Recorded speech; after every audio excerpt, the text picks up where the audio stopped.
નમસ્કાર, આપ નિહાળી રહ્યા છો અડીખમ ગુજરાત। વડાપ્રધાન નરેન્દ્ર મોદીએ મહાત્મા ગાંધી સાબરમતી આશ્રમ પુનર્નિર્માણ પ્રોજેક્ટનો શુભારંભ કરાવ્યો હતો।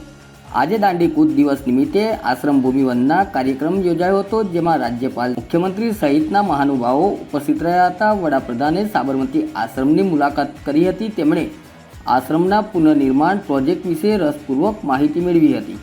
મહાત્મા ગાંધીજીના મૂલ્યો, વારસો અને શૈલીને જીવંત રાખનાર સાબરમતી આશ્રમનું ₹1200 કરોડના ખર્ચે પ્રસ્તાવિત 55 એકરમાં પુનઃ વિકાસ કરાશે। સાબરમતી આશ્રમ અને તેની આસપાસના વિસ્તારનો પુનઃ વિકાસ કરી મહાત્મા ગાંધીજીને સમર્પિત એક વિશ્વસ્તરીય સ્મારકનું નિર્માણ કરવામાં આવશે।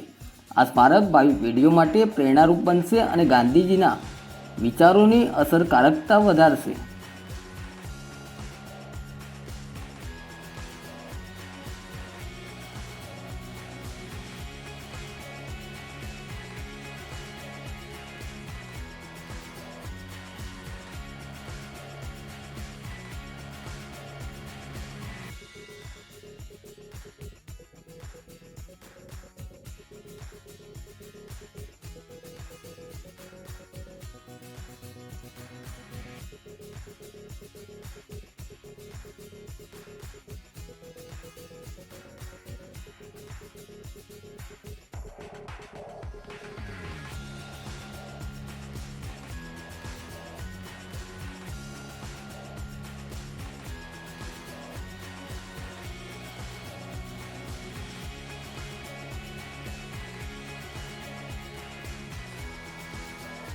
અડીખમ ગુજરાત ન્યૂઝ ચેનલને સબસ્ક્રાઇબ કરીએ અને વિડીયોને લાઇક કરીએ, તેમજ વધુમાં વધુ ગ્રુપોમાં શેર કરીએ।